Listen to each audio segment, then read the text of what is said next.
की खेती कब और कैसे करना चाहिए? यदि एक नया फार्मर मिर्च की खेती करे तो कौन सी वैरायटी का चुनाव करें? कितनी दूरी पर आपको पौधरोपण करना चाहिए? और साथ ही दोस्तों, उर्वरक खाद की जो मात्रा है, वायरस रोग आता है, लाइफ साइकिल, नेट प्रॉफिट के साथ साथ संपूर्ण जानकारी, क्योंकि मिर्च की फसल पर कई प्रकार की बीमारी आती हैं, उनका इलाज, उपाय, समाधान, लागत, लाभ, मुनाफा के साथ साथ संपूर्ण जानकारी शेयर करेंगे। तो चैनल को सब्सक्राइब कर लीजिए। चलिए शुरू करते हैं। सबसे पहले दोस्तों बात करते हैं उन्नतशील किस्में यानी सीड्स सिलेक्शन। हर एक किसान भाई जानना चाहता है कि वे कौन सी बेस्ट वैरायटी हैं जिनका उत्पादन काफ़ी अच्छा है। तो आइए बात करते हैं। भारत भर में सैकड़ों वैरायटी हैं, लेकिन अच्छा उत्पादन देने वाली किस्में नंबर 1 है चिगरू की जो पद्मा चिली आती है, ये भी काफ़ी अच्छी है। इसके अलावा एडवांटा गोल्डन सीड्स की सामा के नाम से आती है, सेमनिस कंपनी की 1452 के नाम से आती है। इसके अलावा दोस्तों एडवांटा गोल्डन सीड्स की AK47 और एक्सल की 502 चिली जो कि अचार मिर्च के लिए काफ़ी ज़्यादा फेमस है, और राशि हाईवेज की ईगल 151 जैसी किस्मों को आप लगा सकते हैं। इसके अलावा और भी किस्में हैं, इनका उत्पादन काफ़ी बढ़िया है, रोग बीमारी इन किस्मों में काफ़ी कम आती है। प्रति एकड़ सीड्स के ऊपर दोस्तों बात करते हैं तो 1 एकड़ में यदि आप वैज्ञानिक तरीके से मिर्च की खेती कर रहे हैं तो 80 ग्राम से लेकर 100 ग्राम सीड्स की रिक्वायरमेंट पड़ेगी 1 एकड़ में, और संपूर्ण जानकारी प्रति एकड़ की दर शेयर करेंगे। 1 एकड़ में 43,560 स्क्वायर फीट होते हैं। प्लांट डिस्टेंस के ऊपर दोस्तों बात करते हैं तो पौधे से पौधे की दूरी 1 फीट और लाइन से लाइन की दूरी 4 फीट रखनी चाहिए। एक बेड पर सिंगल लाइन पर आपको रोपाई यानी प्लांटेशन करना चाहिए। मल्चिंग पेपर के ऊपर दोस्तों बात करते हैं तो 30 माइक्रोन का मल्चिंग पेपर काफ़ी अच्छा माना जाता है, क्योंकि मिर्च एक ऐसी फसल है जो कि यदि आप व्यवस्थित तरीके से, वैज्ञानिक तरीके से खेती करते हैं तो 7-8 महीने बड़े आराम से कम चल जाती है। तो 30 माइक्रोन का मल्चिंग पेपर आप लगा सकते हैं। कुछ किसान भाई 20-25 माइक्रोन का मल्चिंग पेपर लगाते हैं, वो फट जाता है, धूप में ख़राब हो जाता है। तो 30 माइक्रोन का मल्चिंग पेपर काफ़ी बढ़िया है। खरपतवार नियंत्रण के ऊपर दोस्तों बात करते हैं तो दोनों वेट के बीच में यदि खरपतवार उगता है तो फिर निराई गुड़ाई प्रॉपर आपको कराते रहना चाहिए, या फिर रासायनिक के लिए ग्लाइफोसेट 41% SL 200 लीटर पानी में 1 लीटर घोल करके स्प्रे कर सकते हैं। कुछ इस प्रकार दोनों वेडों के बीच में यह जो घोल है वो हमारी फसल पर नहीं पड़ना चाहिए। तो ज़्यादा बेस्ट है दोस्तों कि आप निराई गुड़ाई करें मज़दूरों की सहायता से, और साफ़ सफाई बहुत ज़्यादा ज़रूरी है हमारी मिर्च की फसल पर। यदि खरपतवार रहते हैं तो फिर वायरस को, कीटों को, थ्रिप्स माइट को बढ़ावा और भी ज़्यादा मिलता है। अनुकूल समय भी काफ़ी ज़्यादा ज़रूरी है यानी टाइमिंग। तो बरसात में जुलाई से अगस्त के मध्य आप रोपण कर सकते हैं। गर्मियों में नवंबर से दिसंबर के मध्य आप रोपण करेंगे तो बेहतरीन तरीके से फसल बढ़वार लेती है। बाकी आप 12 महीने मिर्च को लगा सकते हैं, लेकिन यह जो हमने समय बताया है ये काफ़ी ज़्यादा अनुकूल माना जाता है सीजन पर। बेसल डोज के ऊपर दोस्तों बात करते हैं, यानी जब आप बुआई करें यानी पौधरोपण करते समय, खेत तैयार करते समय कौन कौन सी खाद देनी चाहिए। तो यदि हल्की भूमि है तो 4 ट्रॉली गोबर की खाद एकदम पकी हुई होनी चाहिए। 100 kilogram SSP single super phosphate और उर्वरक खाद, इन सभी को मिक्स करना है ठीक तरीके से। और यदि दीमक की भी समस्या है तो रीजेंट फिर 5 किलोग्राम से लेकर 10 किलोग्राम इन सभी को मिक्स करना है, और जब आप वेड तैयार कर रहे हों तो उस समय आपको प्रयोग करना चाहिए।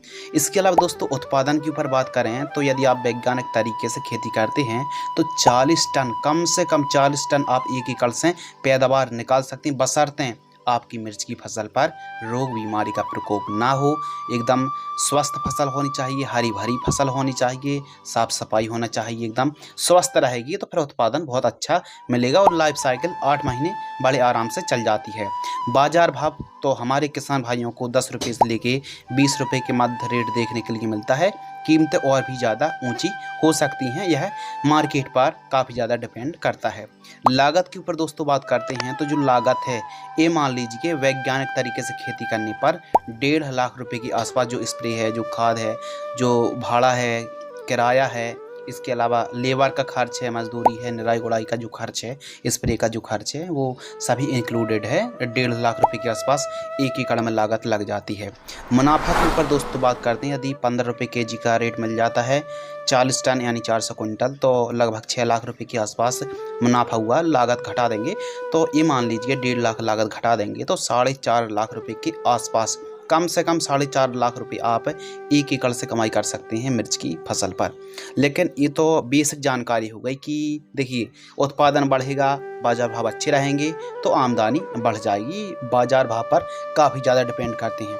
अब अगले विषय के ऊपर दोस्तों बात करते हैं, स्प्रे शेड्यूल की। काफ़ी ज़्यादा जो महत्वपूर्ण विषय है कि हमारी मिर्च की फसल पर कौन कौन सी बीमारी आती हैं, आ सकती हैं, और जो आ सकती हैं तो उनका इलाज भी क्या है। तो सबसे पहले हम समझते हैं कि वे कौन सी बीमारी हैं जो आ सकती हैं। तो ध्यान से फोटो पर आप देख सकते हैं, सुन सकते हैं, समझ सकते हैं और इलाज को भी आप फॉलो कर सकते हैं आवश्यकता अनुसार। तो प्रमुख रूप से थ्रिप्स आती है, सफ़ेद मक्खी, इसके अलावा माइट्स, फली छेदक का प्रकोप देखने के लिए मिलता है। इसके अलावा डाई बैक का प्रकोप देखने के लिए मिलता है। थ्रिप्स माइट्स तो प्रकोप ज़्यादा होता ही है मिर्च की फसल पर, इसके अलावा डाई बैक का प्रकोप भी देखने के लिए मिलता है। लेट ब्लाइट है, लीफ स्पॉट है, पाउडरी मिल्ड्यूड, डाउनी मिल्ड्यूड। लेकिन खासकर दोस्तों आपको बतला दें कि मिर्च की फसल पर विल्ट की समस्या काफ़ी ज़्यादा गंभीर है, सूखने की समस्या है। थ्रिप्स, माइट्स और वाइट फ्लाई, फली छेदक, फ्रूटिंग स्टेज पर प्रकोप देखने के लिए मिलता है। और फल फूल ड्रॉपनेस और पोषक तत्वों की कमी के कारण भी उत्पादन घट सकता है। बढ़वार फसल नहीं ले रही, पीलापन है तो ह्यूमिक एसिड की पूर्ति करिए। जड़ों का ठीक तरीके से विकास हो तो निराई गुड़ाई तो ज़रूरी ही है। दोस्तों आपको ये भी देखना है कि क्या हमारी फसल पर रोग बीमारी का प्रकोप तो नहीं है। कुछ महत्वपूर्ण जानकारी शेयर करते हैं कि सफ़ेद मक्खी के लिए यदि कम स्प्रे करना पड़े तो इसके लिए पीला और नीला स्टिकी ट्रैप आपको लगाना चाहिए। थ्रिप्स के लिए नीला और सफ़ेद मक्खी के लिए, वाइट फ्लाई के लिए येलो ट्रैप लगाना चाहिए, जो कि स्टिकी ट्रैप आप फोटो पर देख रहे हैं। खेत के चारों साइड जितनी ज़्यादा साफ सफाई आप रखेंगे उतना ही जो सकिंग पेस्ट होते हैं, रस चूसक कीट होते हैं, उनका कंट्रोल काफ़ी बढ़िया देखने के लिए मिलेगा। खेत के चारों साइड 5 फीट वाली ग्रीन नेट भी आप खींच लीजिए। जंगली जानवर यदि परेशान करते हैं, जैसे सुअर है, बंदर है या फिर कोई और जंगली जानवर हैं, तो इनके लिए आप एक काम कर सकते हैं कि तारबंदी भी होना बहुत ज़्यादा ज़रूरी है। तो इस हिसाब से आवश्यकता अनुसार आपको फसल चक्र भी अपनाना है। लगातार उसी खेत पर बार बार मिर्च की खेती नहीं करना चाहिए। और जो वैरायटी आप लगा रहे हैं उस पर वायरस आ रहा है तो फिर कोई नई किस्म जो कि रेजिस्टेंस पावर वैरायटी हो उनको आपको लगाना चाहिए। हम बात कर रहे हैं कोकड़ा, जो रोग आता है, जो वायरस आता है, जो लीफ कर्ल वायरस आता है LCV, इनकी रोकथाम करना भी बहुत ज़्यादा ज़रूरी है। और वायरस को फैलाने का काम करता है दोस्तों सबसे ज़्यादा माइट्स, वाइट फ्लाई और थ्रिप्स। ये काफ़ी ज़्यादा हमारी फसल पर वायरस फैलाते हैं, तो इसलिए सकिंग पेस्ट के प्रॉपर हमको स्प्रे तो लेने ही पड़ेंगे। अब बात करते हैं फर्स्ट स्प्रे। यदि रोग बीमारी का प्रकोप है तो इनको आप आवश्यकता अनुसार फॉलो कर सकते हैं। और एकदम स्वस्थ फसल है तो फिर अंतर को, गैप को, या फिर हो सकता है स्प्रे कम भी करना पड़े। तो इसके लिए जो फर्स्ट स्प्रे है लगभग 12 से 15 दिन के आसपास की फसल होती है, तो केवल और केवल नीम ऑयल 25 ml 15 लीटर की दर से आपको स्प्रे करना चाहिए। यानी जो डोज है वो केवल 15 लीटर की जो टैंक आती है, पंप आता है, उसके हिसाब से आपको स्प्रे करना चाहिए। सेकंड स्प्रे 20 दिन की फसल होती है तो UPL की साफ फंगिसाइड 40 ग्राम, वायर की कॉन्फिडोर 15 ml 15 लीटर पानी में घोल करके स्प्रे करना चाहिए।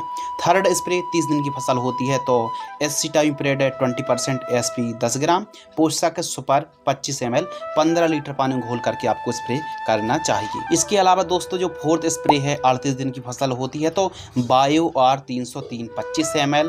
इसके अलावा वायर कंपनी की ओबेरॉन, अब ओबेरॉन मकड़ीनाशक है और बायो R 303 माइट्स को भी कंट्रोल करेगी, सफ़ेद मक्खी को और रस चूसक कीटों को कंट्रोल करेगी। तो बायर की ओबेरॉन 15 ml और बायो R 303 25 ml 15 लीटर पानी में घोल करके स्प्रे करना चाहिए।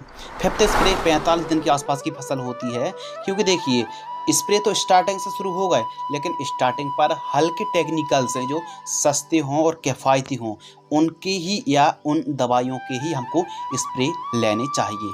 तो जो फिफ्थ स्प्रे है 45 दिन की फसल होती है, ब्लू कॉपर फंगिसाइड 40 ग्राम, बायर की सोलिमान 10 ml 15 लीटर की दर से स्प्रे करें।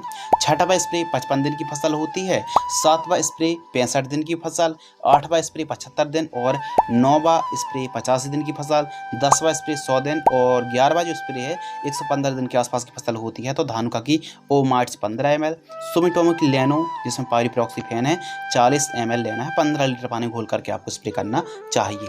इसके अलावा दोस्तों 12वां स्प्रे के ऊपर बात करें तो 130 दिन के आसपास की फसल होती है, तो धानुका की कोनिका फंगिसाइड आपको लेना है 10 ग्राम, बायर कंपनी की जंप इंसेक्टिसाइड 4 आपको ग्राम लेना है और आयशा एग्रो की सिप्टोन 10 एल्टोनिक 25 ml लेना है, 15 लीटर पानी घोल करके स्प्रे करना चाहिए। जो डोज है वो 15 लीटर की दर से बतला रहे, जितने एक एकड़ में पंप लगेंगे उस हिसाब से आप आवश्यकता अनुसार स्प्रे करते रहिए। अब जरूरी नहीं कि जो हमने दिन आपको बतलाए हैं, जो दवाइयाँ बतलाई हैं सेम आपको उन्हीं का स्प्रे करना है, बल्कि जो किफ़ायती दवाइयाँ हैं और किफ़ायती दिन, यानी हो सकता है जो हम आपको स्प्रे बतला रहे हैं उस समय आपकी फसल एकदम स्वस्थ हो, तो जो अंतर है, जो डोज है, जो गैप है उसको आप बढ़ा भी सकते हैं, यानी गैप अंतर को आप अधिक भी कर सकते हैं। जरूरी नहीं कि आप हर हफ्ते 10 दिन में स्प्रे करें, बल्कि आवश्यकता अनुसार आप स्प्रे करेंगे तो फिर बेहतरीन लाभ देखने के लिए मिलेगा। और जो भी स्प्रे आप कर रहे हैं, जो भी दवाई स्प्रे कर रहे हैं, देखिए ऐसा नहीं कि रोग आने के बाद आप इलाज करें, बल्कि प्रिवेंटिव रूप में हल्के फुल्के फंगिसाइड, कीटनाशक और टॉनिक का आवश्यकता अनुसार यदि आप प्रयोग करेंगे तो फिर जो रोग हैं, बीमारी हैं वो आएंगी ही नहीं। अब यदि हमारी फसल पर, हमारी मिर्च की फसल पर, क्रॉप्स पर यदि वायरस का प्रकोप फैल गया है, फिर ऐसे में फिर वायरस की भी दवाई स्प्रे करेंगे तो काम करने वाली नहीं है। इसीलिए प्रिवेंटिव में सफ़ेद मक्खी के, थ्रिप्स के, माइट्स के, इनके आपको स्प्रे लेने पड़ेंगे, तब जाके हो सकता है कंट्रोल एकदम पूरा हो जाए और हो सकता है थोड़ा बहुत रह जाए। तो प्रॉपर केयर करना, यदि केयर करेंगे, क्योंकि सावधानी ही इलाज है, यदि आप सावधानी पूर्वक स्प्रे लेंगे तो फिर इलाज भी काफ़ी अच्छा देखने के लिए मिलेगा। तो ये था स्प्रे शेड्यूल। आवश्यकता अनुसार स्टार्टिंग पर इमिडाक्लोरपिड है, एसिटाइमप्रिड है, एसीफेट है, इसके अलावा दोस्तों थाइमोथोक्सोम है, पाइरिप्रॉक्सीफेन है, एसिटाइमप्रिड के साथ साथ नीम ऑयल है, फेस ऑयल है, इनका स्प्रे आवश्यकता अनुसार कर सकते हैं। इसके अलावा दोस्तों बात करते हैं फर्टिगेशन शेड्यूल, यानी खाद का जो शेड्यूल है। यदि आप ड्रिप से खेती करते हैं तो इन खादों को आप वेंचुरी के माध्यम से छोड़ सकते हैं। 3-3 दिनों की अंतराल पर एक दिन में एक खाद छोड़नी है। जो फर्स्ट कॉम्बिनेशन है 10 दिन से 40 दिन के मध्य की फसल होती है, तो NPK 19-19-19 2 kilogram, NPK 17-4-0 2 kilo, humic acid 500 ग्राम। इनको एक दिन में एक खाद, फिर 3 दिन का अंतर रखना है। तो इस हिसाब से ड्रिप वेंचुरी के माध्यम से आपको ड्रिप में खाद देनी चाहिए। सेकंड खाद के ऊपर दोस्तों बात करते हैं, तो जो सेकंड कॉम्बिनेशन है 4-4 दिनों के अंतराल पर प्रयोग करें। 45 दिन से लेकर 70 दिन के मध्य की जब फसल होती है तो फास्फोरस की अधिक आवश्यकता पड़ती है। फर्स्ट कॉम्बिनेशन में नाइट्रोजन बेस खादों का प्रयोग किया, क्योंकि स्टार्टिंग पर नाइट्रोजन की अधिक आवश्यकता पड़ती है, फ्लावरिंग स्टेज पर फास्फोरस की अधिक आवश्यकता पड़ती है। तो NPK 052-34 3 kilo, NPK 13-40-13 3 kilo, ferrous sulphate 1 kilogram, calcium nitrate 3 kilogram. एक दिन में एक खाद छोड़नी, 4-4 दिन का अंतर रखना चाहिए 45 से 70 दिनों के मध्य। थर्ड खाद जो है 75 दिन से 180 दिन के बीच की जब फसल होती है तो 5-5 दिनों की अंतराल पर NPK 0050 4 kilogram, NPK 13-045 4 kilogram, magnesium sulphate 4 kilogram, ammonium sulphate 4 kilogram, zinc sulphate 500 ग्राम, माइक्रो न्यूट्रिएंट जो खाद आती है 500 ग्राम। तो इनको आवश्यकता अनुसार एक दिन में एक खाद छोड़नी। ऐसा नहीं कि एक दिन में आपने सभी खाद छोड़ दी, बल्कि वेंचुरी के माध्यम से 200 लीटर पानी में एक दिन में एक खाद को घोलिए और सिंचाई के साथ प्रयोग करिए। इसके अलावा सिंचाई यानी इरिगेशन के ऊपर दोस्तों बात करते हैं, तो यदि आप मिर्च की खेती कर रहे हैं तो 16 mm इनलाइन ड्रिप को आप लगा सकते हैं और ड्रिप से खेती करने पर 2-2 दिनों के अंतराल पर 1.5-2 घंटे सिंचाई करेंगे तो बेहतरीन तरीके से वाटर मैनेजमेंट को सुधार के रख पाएंगे। सिंचाई काफ़ी ज़्यादा डिपेंड करती है कि यदि भूमि हल्की है तो थोड़ा जल्दी सिंचाई और भारी भूमि है तो थोड़ा सा रोक कर सिंचाई आपको करना चाहिए। फ्लैट इरिगेशन से 10 से 12 दिनों के अंतराल पर सिंचाई करना चाहिए। हमने दोस्तों दोस्तों स्टार्टिंग पर बतलाया था, यदि फलता फूलता पौधा सूखता है यानी विल्ट है तो इसके लिए ट्राइकोडर्मा 500 ग्राम लेना है, गन्ने का गुड़ 3 किलोग्राम।